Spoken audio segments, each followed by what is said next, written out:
즐겁고 행복하고 그리고 감사한 안식일입니다. 오늘 저와 함께 염려와 불안 그리고 욕망에서 벗어나는 길이라는 주제로 오늘 하나님께서 주시는 은혜로운 말씀을 함께 경험하기를 원합니다. 먼저 이 아름다운 한 커플이 있었습니다. 이들이 20대에 만났습니다. 이름은 김인수 그리고 박윤경. 이제 물어보죠. 오빠는 키가 몇 센티미터야? 그랬더니 이 오빠가 대답을 합니다. 172. 172. 그렇구나. 이 여자는 오빠 키가 172인 줄 알고 결혼을 했습니다. 그리고 20여 년이 지났습니다. 오빠 건강검진 결과 봤어? 왜? 오빠 키가 169.4더라. 170이 안 돼. 날 속인 거야? 자, 이제 문제를 드릴게요. 이렇게 오빠 날 속인 거야? 라고 했을 때 성립되는 죄 이름이 뭘까요?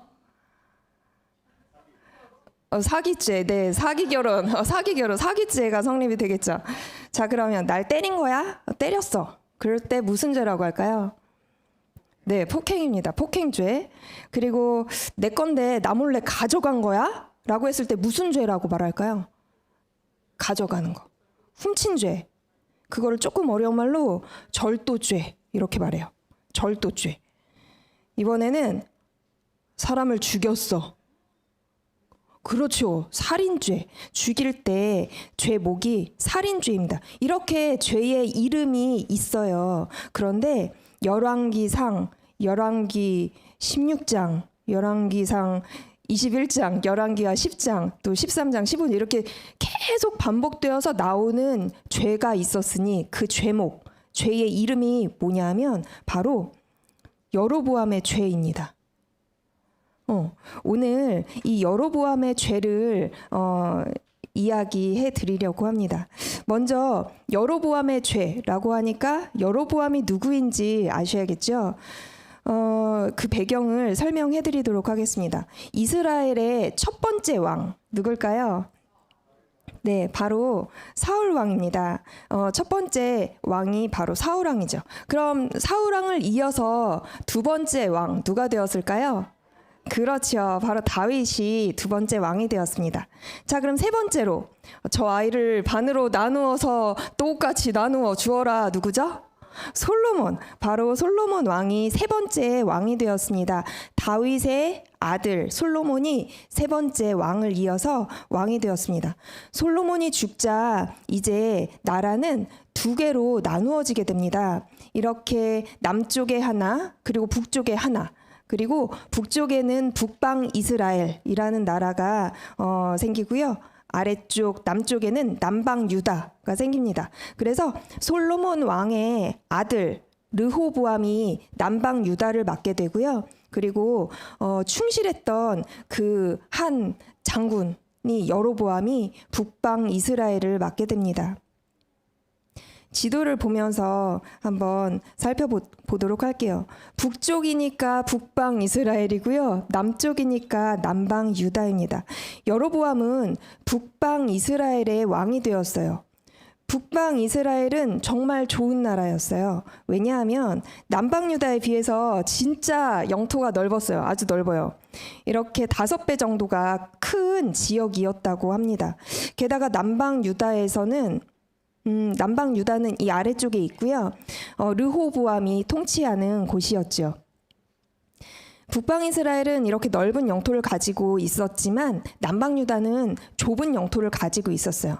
또 특히 북방 이스라엘은 이렇게 갈릴리 호수를 끼고 있었기 때문에 아주 토양이 질이 아주 좋아요. 농사를 지면 농사가 잘 되고 또 평야가 있었기 때문에 평야에서 여러 가지 농작물을 기를 수가 있었습니다. 풍요로운 땅이었어요. 그에 반해서 남방유다는 사해를 끼고 있었어요. 이 사해이기 때문에 물이 짜지요. 그래서 이것으로 농사를 지을 수가 없어요. 그래서 농사도 잘 안 되고 못 쓰는 땅이 아주 많았지요. 그리고 못 쓰는 물을 가지고 있는 그런 나라였지요. 북방 이스라엘은 10지파를 떼어서 나갔기 때문에 사람이 아주 많았어요. 그 안에는 똑똑한 사람, 용감한 사람, 그리고 기분이 좋은 사람, 여러 사람들이 있었겠죠. 경제력이 아주 좋았습니다. 왜냐하면 넓은 평야에서 많은 사람들이 경제 활동을 하고 군사적으로도 경제적으로도 좋은 그런 상황을, 그런 현실을 가진 좋은 나라였습니다. 자, 여로보암은 행복했을까요? 나의 나라가 이렇게 잘 되고 강대하고 넓고 풍요로운 땅에서 행복하게 살 수 있었을 거예요. 그런데요, 이상한 일입니다. 이 여로보암은 이렇게 갖출 것을 다 갖춘 풍요로운 땅에 살면서 없는 것을 발견해내기 시작합니다. 바로 이 화살표를 보시면요, 이곳이 예루살렘 성전이 있는 지역이었어요. 예루살렘 성전은 북방 이스라엘 땅이니까 남방 유다의 땅에 있으니까 남방 유다에 있어요.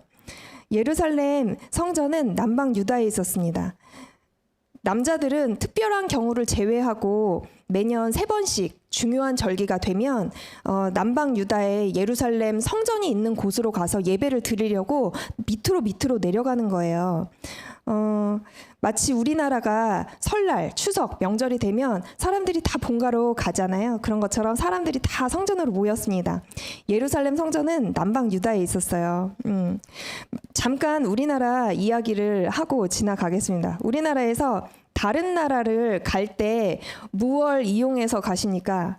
1번 걸어서 간다. 2번 자동차로 간다. 3번 비행기로 간다. 그렇죠. 비행기나 배를 타고 밖에 갈 수가 없어요. 국경을 넘어가지 못하기 때문에 이렇게 배나 그리고 비행기를 이용해서 가게 되지요. 통일이 된다면 이야기는 달라지겠지요.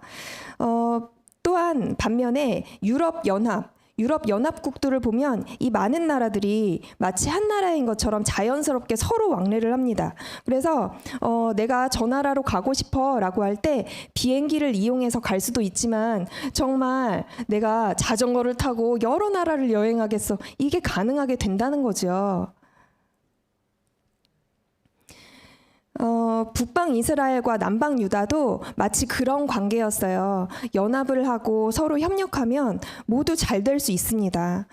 자연스럽고 좋은 관계를 맺으면서 지낼 수 있어요. 그런데 이 12자손, 야곱의 12자손의 후손인 베냐민 지파와 유다 지파를 제외한 10지파는 북방 이스라엘, 그리고 2지파는 남방 유다에 있었는데 이렇게 한 가족이잖아요. 하나님께서는 이 한 가족이 모두가 하나님께 영광을 돌리면서 잘 살기를 바라셨던 거죠. 그렇지만 북방 이스라엘의 왕이 된 여로보암이 좀 다른 생각을 합니다. 절기가 되면 우리 백성들이 자꾸 성전을 향해서 내려가는 거죠. 모두 예배를 드린다고 남방 유다로 내려가는군. 이렇게 자꾸 가다가 나를 향해서 반란을 일으키면 어쩌지? 하는 생각에 미치게 되었습니다. 걱정이 시작되었고요. 그리고 나뿐만 아니라 내 가족들을 다 죽이려고 한다면 어쩌지? 염려가 되었고요. 그리고 근심에 휩싸이게 되었습니다. 나를 죽이고 이 넓은 땅, 좋은 땅을 그들이 다 가지려고 욕심내면 어쩌지? 하면서 짜증도 났습니다. 그리고 여로보암은 절기 때마다 사람들이 남쪽으로 내려가는 그 행렬을 보고 있으려니 우울했습니다. 그리고 그 모습을 가만히 생각할수록 분노가 치밀었던 거죠. 이제 이렇게 여러 가지 복합적인 감정들이 이성적인 판단을 불가하게 만들었어요. 우리도 이렇게 참을 수 없이 불안하고 또 참을 수 없이 염려되는 것이 있으실 겁니다. 돈, 그리고 학벌, 그리고 세상의 지식, 또 넓고 좋은 집, 또 자녀의 문제, 그리고 건강, 또 외모, 이런 모든 것들이 염려가 되는 수단이 될 수 있어요. 그리고 복합적으로 나타나기도 합니다. 누군가는 더 건강하고 싶은데 내가 아프면 안 되는데 이런 걱정을 하고요. 또 누군가는 내가 경제적으로 더 넉넉해야 돼. 좀 더 아껴. 불 꺼. 쓰지 마. 이렇게 하기도 합니다. 또 누군가에게는 지위와 명예가 불안한 요소가 될 수가 있습니다. 더 유명해져야 되는데 난 더 있어 보여야 되는데 이런 생각에 휩싸이기도 하죠. 여로보암의 불안이 어디에서 온 것일까요? 지금 저도 생각해 보니까 살짝 불안한 것 같아요. 얼굴에 표정을 잃고 딱딱하게 하고 있는 것이 많이 불안해하는 것인 것 같습니다. 자, 여로보암의 불안이 어디에서 온 것일까? 성경절에서 한번 찾아보겠습니다. 그의 마음에 스스로 이르기를 나라가 이제 다윗의 집으로 돌아가리로다. 여러분 보십시오. 이 불안함은요, 불안한 생각은 하나님의 주신 게 아니셨어요. 하나님이 주신 게 아니었단 말이죠. 바로 누가 누구에게 준 것이냐 하면 그가 자기 스스로 그 마음이 들었다는 겁니다.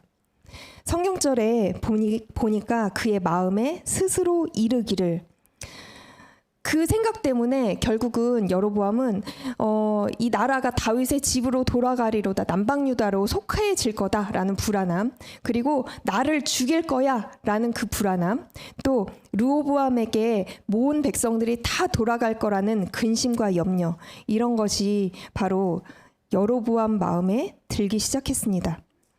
이제 여로보암은 남방에 있는 예루살렘 성전을 향해 가는 백성들을 가지 못하게 하기 위해서 작전을 펴니다. 북방 이스라엘 사람들이 남방으로 가는 이유가 성전 때문에 가는 거잖아요. 그러니까 이렇게 하면 되겠다. 좋은 선택을 생각해냅니다. 바로 이런 선택이었어요. 이에 계획하고 두 금송아지를 만들고 무리에게 말하기를 너희가 다시는 예루살렘에 올라갈 것이 없도다. 이스라엘아, 이는 너희를 애굽 땅에서 인도하여 올린 너희의 신들이라 하고 하나는 베델에 또 하나는 단에 둔지라 라고 말합니다. 두 금송아지를 만들었습니다. 한 마리도 아니고 두 마리를 만들었어요. 그리고 너희를 애굽 땅에서 인도해낸 바로 그 신이다라고 명명합니다.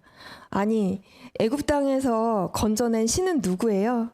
하나님인데 그게 하나님을 대신하는 금송아지를 향해서 이렇게 말합니다. 그러면서 베델과 단에 그 금송아지를 두었다고 얘기합니다. 다시 지도를 살펴보면 바로 이곳에 성전이 있었어요. 예루살렘 성전이 있었지요. 이곳을 가지 못하게 막기 위해서 여로보암은 단에 성전 하나, 그리고 베델에 성전 하나, 이렇게 두 곳을 짓게 되는 것입니다.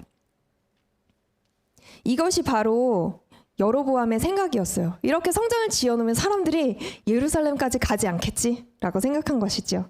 염려와 불안에 휩싸였던 여로보암의 선택은 바로 이런 우스꽝스러운 예배를 만들어낸 것입니다. 하나님께서 금하신 우상 숭배를 하도록 백성을 인도한 것이지요. 그리고 이 우상을 만들어낸 다음에 그 다음에 한 것이 있습니다. 자기 마음대로 자기가 정한 예배를 드리도록 합니다. 한번 성경절을 볼까요? 그가 또 산당들을 짓고 레위 자손 아닌 보통 백성으로 무엇을 삼았어요? 제사장을 삼았어요. 그리고 8째 달, 곧 그 달 15째 날로 절기를 정하고 유다의 절기와 비슷하게 하고 절기도 자기 마음대로 지었습니다. 그리고 제단에 올라가되 베델에서 그와 같이 행하여 그가 만든 송아지에게 제사를 드렸으며, 하나님 대신 송아지가 그 자리를 대신하고 있었고요. 그가 지은 산당의 제사장을 베델에서 세웠더라. 결국은 제사장도 하나님이 정하신 곳에서 나게 하신 게 아니라 자기 마음대로 제사장을 세우게 됩니다. 한마디로 엉망이었습니다. 염려와 불안, 그리고 거기에 더해진 나의 욕망이 이상한 예배를 낳게 한 것입니다. 염려와 불안에 휩싸인 여로보암의 선택의 결과 과연 성공했을까요? 아니면 실패했을까요? 어떻게 됐을까요? 위대한 예언자들이라는 책에서는 이렇게 설명하고 있습니다. 이러한 광경에 놀란 충성스러운 많은 사람들은 대다수의 레위 사람들과 같이 하나님의 요구에 일치하게 예배할 수 있는 예루살렘으로 도망하였다. 결국은 이 사람들이 가지 못하게 막으려던 것을 갔다가 돌아오는 게 아니라 도망하게 만들었습니다. 예루살렘에 있는 성전에서 여호와께 예배하는 것을 무시하려고 생소한 제단의 낙성식을 엄숙히 거행하려 했던 여로보암의 노력은 헛수고였다라고 기록합니다. 이렇게 성공한 듯 보였지만 실패한 것입니다. 바로 헛수고였던 것이지요. 우리에게도 이런 불안함과 염려가 끊임없이 있을 거예요. 우리 삶에서 염려와 불안은 늘 있습니다. 돈으로부터 염려, 그리고 학벌, 그리고 세상의 지식, 그리고 집, 넓고 좋은 그런 환경, 그리고 자녀, 또한 건강, 그리고 외모, 이 모든 불안이 엄습합니다. 이뿐만이 아니죠. 범죄로부터 위험도 있고요. 그리고 사고로부터 위험, 그리고 요즘 사회적인 문제들, 청년 실업, 빈부격차, 너무나 많은 염려들이 있습니다. 게다가 요즘에는 코로나까지 가세하여서 이 염려가 증폭되고 있습니다. 이제 선택해야 되는 것은 나의 몫입니다. 이 염려와 불안을 해결하기 위해서 무엇을 선택하시겠습니까? 여로보암은 하나님 말씀 대신 자신의 생각과 자신의 방법을 선택하게 된 것이죠. 그게 훨씬 좋아 보이고 현실적으로 보입니다. 이것은 성공한 듯 보이지만 결국은 실패한 것이에요. 이 불안, 걱정, 그리고 염려, 근심 이런 것들을 그리스도인으로서 어떻게 이 걱정, 근심이 왔을 때 해결해야 할까요? 첫 번째로는 나의 염려를 하나님께 다 맡겨야 합니다. 빌립보서에는 이렇게 기록하고 있어요. 아무것도 염려하지 말고 다만 모든 일에 기도와 간구로 너희 구할 것을 감사함으로 하나님께 아뢰라 라고 기록합니다. 이렇게 했을 때 모든 지각에 뛰어난 하나님의 평강이 그리스도 예수 안에서 너희 마음과 생각을 지키시리라 라고 기록합니다. 염려는 우리 마음을 불안하게 만듭니다. 그래서 하나님께 집중하지 못하게 만들어요. 그러다 보니까 하나님의 뜻을 불신하게 만들어 주는 거죠. 그래서 하나님 뜻에 순종하지 못하게 만들고요. 하나님의 지혜를 얻지 못하게 만듭니다. 하지만 하나님께 맡기면 하나님의 뜻에 순종할 힘을 얻고 문제를 해결할 수 있는 힘을 얻게 됩니다. 우리 믿음의 조상들, 대표적인 믿음의 조상 아브라함 등등을 통해서 어떻게 이 불안함을 해결했는지 살펴보도록 하겠습니다. 나이는 들어가는데 벌써 몇 년째인가? 이미 너무 오래 기다렸어 라는 생각이 아브라함 마음에 듭니다. 이 아브라함은 하나님이 약속을 이루실 때까지 그 약속을 믿고 기다리는 것은 이제 하면 안 된다고 생각이 들기 시작해요. 왜냐하면 사라가 점점 늙어가고 있거든요. 언제 죽을지 몰라요. 정말 많이 늙었거든요. 하나님이 못 하시는 것일까? 아니면 아직 때가 아닐까? 아니면 다른 방법을 찾아야 할까? 아브라함은 다른 방법을 찾는 자기의 생각이 옳다고 여깁니다. 그리고 아내인 사라 대신 여종 하갈을 통해서 이스마엘이라는 자식을 낳게 되죠.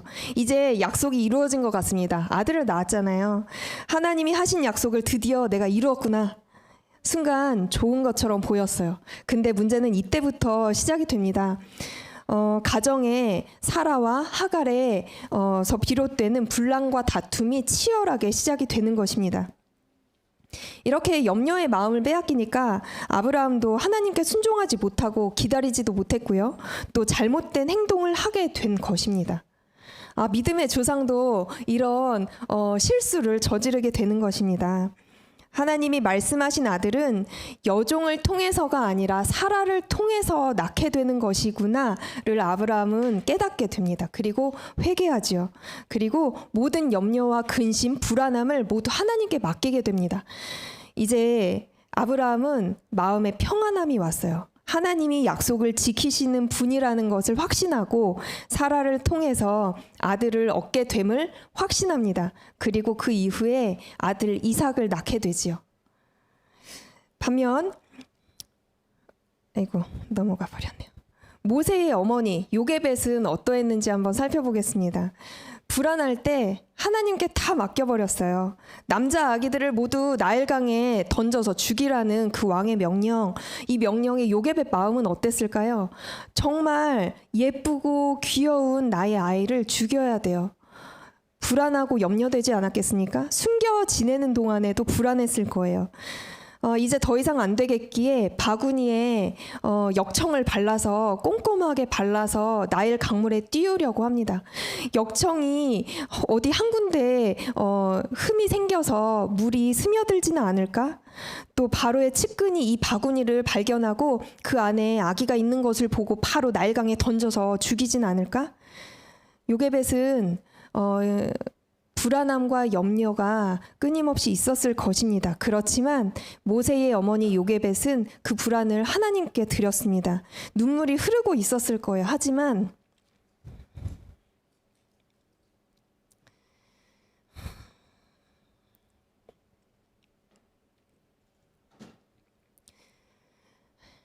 분명 평안함이 그 마음에 있었을 것입니다.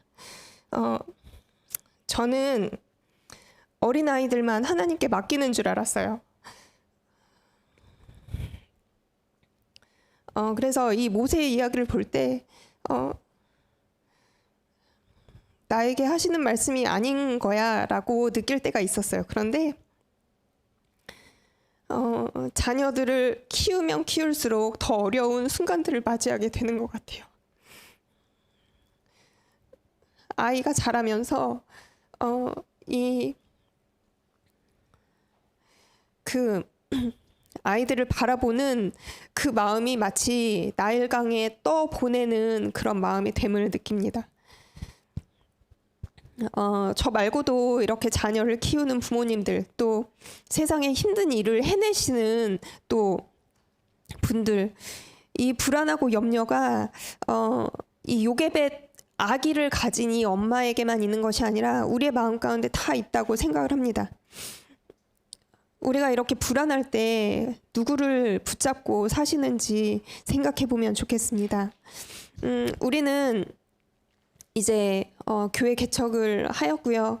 또 각각의 목장에서 정말 많은 사람들을 만나고 구도자들을 만나게 되고 또 그들과 함께 웃고 즐기고 또 이야기 나누고 하나님의 은혜를 경험하게 됩니다. 그렇지만 이렇게 공동체가 가지는 속에서 또 불안과 염려가 있을 수 있다는 것을 또 깨닫게 됩니다. 우리 36 열린 교회가 공동체잖아요. 하나의 큰 공동체 안에 각각의 목장의 공동체가 있습니다. 우리 공동체 안에도 이런 불안함과 염려가 있을까요? 네, 최근에 이제 목장의 배가의 문제를 앞두고 여러 가지 염려가 생기기 시작했습니다.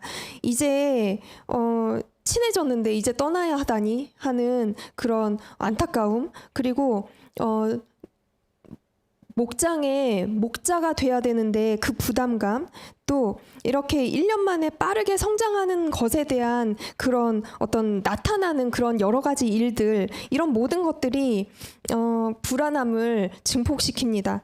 지속 가능하게 목장이 배가 돼야 된다는 것, 이제 막 친해져서 목장에 막 들어왔는데 2달 새 또 배가를 준비하고 있는 것, 이 모든 것들이 어색하고 힘들고 어떤 분은 정말 참을 수 없는 불안함이 엄습할 수도 있을 것 같습니다. 이런 속에서 해결이 될까요? 저는 다른 건 몰라도 이 소그룹 성장에 반드시 있어야 된다는 그 단계 있잖아요. 성장의 단계 4개. 그 중에서 첫 번째가 이제 친해졌으니까 막 이제 이렇게 친해지는 단계야. 두 번째는 꼭 겪는다는 갈등의 단계를 거친다는 거예요. 그 갈등을 지나가야 거기에서 안정 단계와 성숙 단계를 간다고 하는데, 저는 그 갈등 단계가 너무 무서운 거예요. 갈등을 겪고 싶지 않은 거죠. 이런 불안함이 있습니다. 이때 어떤 선택을 하시면서 어떻게 해결해 나가십니까? 바로 성경은 그리스도인으로서 이런 갈등의 때, 불안의 때 어떻게 해결해야 될지 말씀해주고 있습니다. 두 번째는 하나님의 음성을 듣고 순종할 때 그것을 지나갈 수 있게 된다고 합니다. 불안함을 없앨 수 있다고 합니다. 이 공동체 안에서 불안함이 있을 때 우리는 공동체가 주는 권면을 잘 듣고 따를 필요가 있습니다. 하나님 뜻에서 벗어난 생각을 내가 했다면 회개하고 순종의 길로 돌아와야 하는 것이지요. 성경 인물 누구죠? 물고기와 사람이 의학하고 있는 이 장면 누군 것 같아요? 그렇죠. 요나입니다. 요나 선지자는 하나님을 온전하게 신뢰하지 못하고 맡기지 못할 때 다른 길을 찾아가게 됩니다. 니느웨의 성으로 가라 그랬는데 그 반대편 다시스 쪽으로 가는 배를 탔습니다. 요나 선지자도 하나님께서 명령하셨는데 그 반대편으로 도망간 거예요. 자신의 불안함을 누르지 못하고 없애지 못하고 그 불안함 때문에 다른 길을 선택한 것이지요. 그렇지만 요나 선지자는 회개하였습니다. 회개하고 그에게 주어진 사역을 감당하기 위해서 다시 순종하고 그리고 하나님이 먼저 가라고 하셨던 니느웨로 향하게 되는 것이지요. 이 여로보암은요, 그 불안의 때 어떻게 해야 했었을까요? 위대한 예언자들이라는 책에 이렇게 이야기하고 있습니다. 이스라엘 왕은 선지자의 기별을 듣고 회개하는 동시에 백성들로 하나님께 대한 참된 예배에서 떠나게 하려던 자기의 악한 목적을 버려야만 했다. 회개했어야 했다라고 얘기합니다. 그러나 그는 마음을 굳게 하고 자신의 택한 길을 따르기로 결심하였다.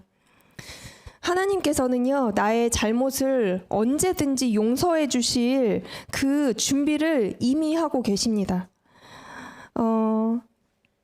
성경, 기도, 교회, 환경 이 모든 것을 통해서 우리에게 회개해라, 돌아와라 라는 기별을 주십니다. 그럴 때 다윗이 했던 그 회개, 참된 선택을 우리도 해야 합니다. 여로보암과 같이 굳은 마음으로 자기의 의지가 가득한 악한 선택을 하면 결국 불안과 염려를 해결하지 못하게 되는 것입니다. 재림교 주석 열왕기 상을 보시면요, 이렇게 기록되어 있습니다. 여로보암은 예루살렘 성전에서 여호와께 드리는 경배가 강력한 호소력을 지니고 있음을 잘 알고 있었다. 노란색 같이 읽어보실까요? 만약 이스라엘이 하나님께 충성을 다하고 계속하여 예루살렘으로 올라가 저들의 형제 유다와 함께 하나님께 경배하였더라면 백성들의 마음은 다시 하나가 되어 왕국은 다시 통일되었을 것이다. 모든 사람들이 통일되기를 바랬을 거예요. 그러나 이 여로보암의 욕심, 불안, 욕망으로 인해서 그 통일이 이루어지지 않았던 것이지요. 이런 결과는 틀림없이 모든 백성들에게 다 유익이 됐을 것이다. 그러나 그것은 여로보암이 첫째로 여기는 관심사가 아니었다라고 기록합니다.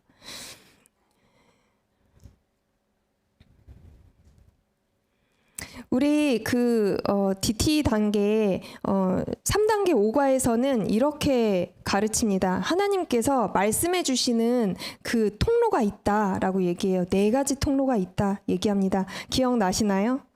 네. 말씀, 기도, 그리고 교회, 환경, 이렇게 4가지의 통로를 사용하셔서 우리에게 끊임없이 말씀하고 계신다는 거예요. 그 가운데에서 특히 공동체 안에서 서로가 영적인 지지가 되어주는 그것은 바로 교회라고 할 수가 있겠습니다. 이 교회 안에 공동체가 포함되어 있는데, 공동체가 영적인 지지를 해주는 그런 공동체여야 합니다.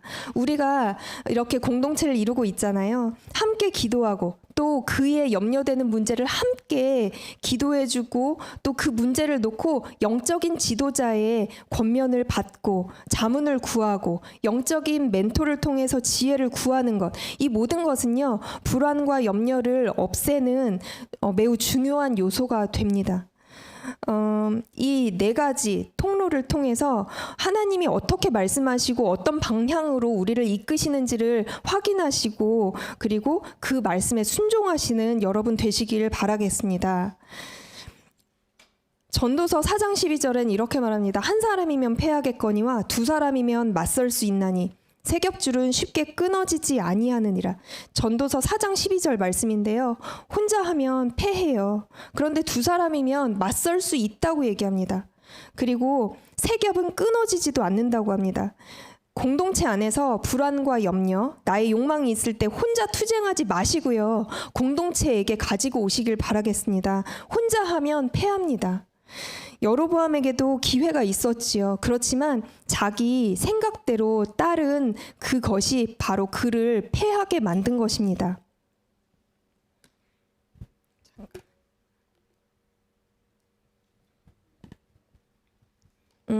이 책은요, 하나님의 속도라는 책인데요. 이 책의 저자는 텍슨 LP의 창업주 테리 루퍼입니다.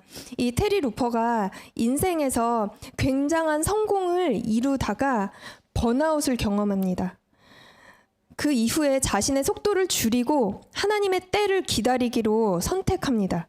그러면서 이렇게 기록을 해요. 괴로운 상태에선 절대로 중요한 결정을 내리지 말아라.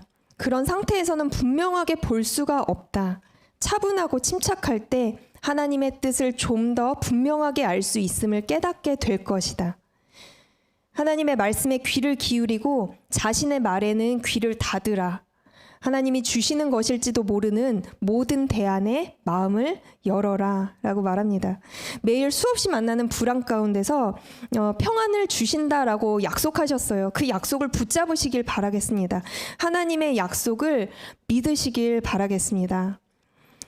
자, 이제 염려와 불안 그리고 욕망에서 벗어나는 길의 결론입니다.